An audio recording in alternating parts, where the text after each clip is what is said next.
राधे राधे, हरे कृष्णा। कैसे हो आप सभी लोग? आशा करती हूँ आप सभी परम मंगल में होंगे, स्वस्थ होंगे, अच्छे होंगे। बड़े सारे भक्तों का ये प्रश्न होता है कि दीदी आखिर बांके बिहारी जी के मंदिर में मंगला आरती क्यों नहीं होती? इसके पीछे क्या कारण है, हमें अवश्य बताइए। तो बांके बिहारी जी के मंदिर में मंगला आरती क्यों नहीं होती, जबकि राधा वल्लभ, राधा माधव, राधा दामोदर, राधा वैकुंठ जितने भी मंदिर हैं सब में मंगला आरती होती है। लेकिन बांके बिहारी जी का मंदिर एक ऐसा मंदिर है जिसमें साल में मात्र एक दिन, जन्माष्टमी वाले दिन मंगला आरती होती है, बाकी पूरे साल मंगला आरती नहीं होती है। तो इसको लेकर दो कथाएं हैं जो बहुत ज्यादा प्रचलित है। पहली कथा इस प्रकार से है कि एक बार एक बुजुर्ग कलकत्ता से श्रीधाम वृंदावन के दर्शन करने के लिए आए। और महाराज जब बोलते हैं ना कि जो सच्चे मन से श्रीधाम वृंदावन के दर्शन करने के लिए आता है, बांके बिहारी उस भक्त को अपने से दूर नहीं होने देते। उन बुजुर्ग के साथ भी ऐसा हुआ। बांके बिहारी जी ने उन्हें श्रीधाम वृंदावन में आश्रय दिया और बांके बिहारी जी की कृपा से वो रिक्शा चलाने लग गए। रोज बांके बिहारी जी के दर्शन करते थे, रिक्शा चलाते थे, इससे अपना जीवन यापन कर रहे थे।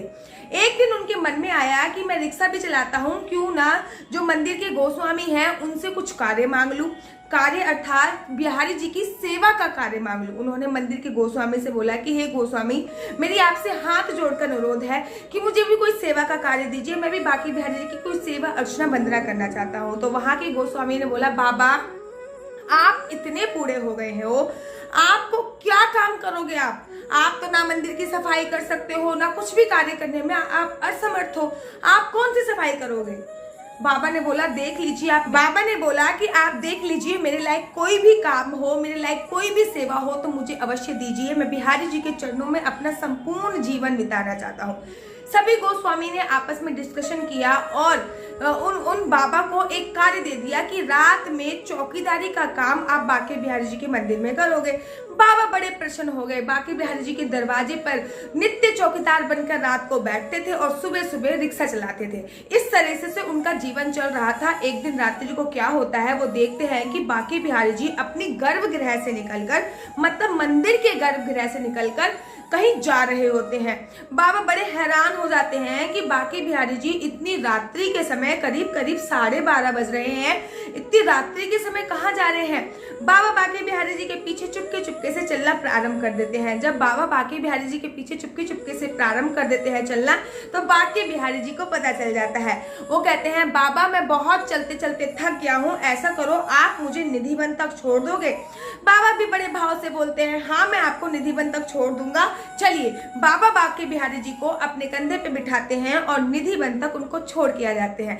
लेकिन जैसे ही बांके बिहारी जी निधिवन में जाते हैं, बाबा के मन में हलचल पैदा हो जाती है कि आखिर इतनी रात्रि को बांके बिहारी जी निधिवन में क्या करने आए हैं।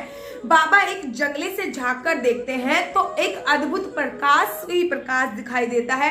राधा रानी के साथ बांके बिहारी जी रास रचा रहे होते हैं। और जब बाबा ये सब चीजें देखते हैं तो बाबा ये समझ लीजिए अपनी शुद्ध बुद्ध खो देते हैं और पागल की अवस्था में हो जाते हैं।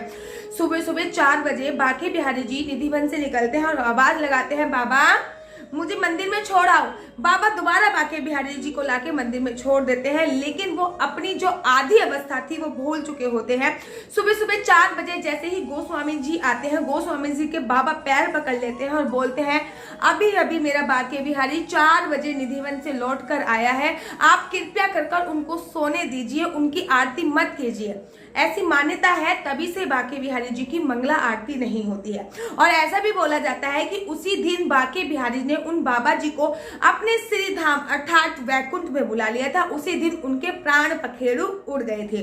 तभी से श्रीधाम वृंदावन में ऐसी मान्यता है कि बांके बिहारी जी की मंगला आरती नहीं होती है। दूसरी कथा कुछ इस प्रकार से है कि जो श्री हरिदास जी थे, जिन्होंने बांके बिहारी लाल का प्रादुर्भाव किया था अर्थात प्रकट किया था, अपने हृदय से उन्होंने बांके बिहारी लाल को प्रकट किया था। तो उनका मानना ये था कि मेरा लाला छोटा है, रात को निधिवन में रास रसाने जाता है तो बहुत थक जाता होगा और मैं सुबह सुबह अपने लाला को परेशान नहीं करना देना चाहता।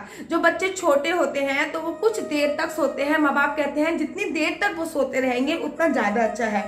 तो श्री हरिदास जी भी यही सोचते थे कि मेरा लाला बहुत छोटा है, मेरा लाला बहुत ज्यादा बच्चा है, रात को वो रास रचाने जाता है, पूरी रात नाचता है, पूरी रात गाता जगाता है, पूरी रात सचाता है। ऐसा करते करते सुबह 4 बजे आता है, मेरा लाला थक जाता होगा, तो 4 बजे मैं उसकी मंगला आरती करके उसको परेशान नहीं करना चाहता। तो श्री हरिदास जी का यही मानना था और तभी से चलन है कि बांके बिहारी जी के मंदिर में कभी भी मंगला आरती नहीं होती है।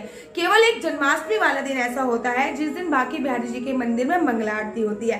तो कैसी लगती है आपको मेरी वीडियो? अगर आपको मेरी वीडियो अच्छी लगती है तो आप अपना यूट्यूब चैनल हरि बोल को लाइक से सब्सक्राइब करना बिल्कुल भी मत भूलिए। तब तक के लिए मुझे दीजिए इजाजत। राधे राधे, हरे कृष्णा, हरि बोल। बोलिए बांके बिहारी लाल की जय।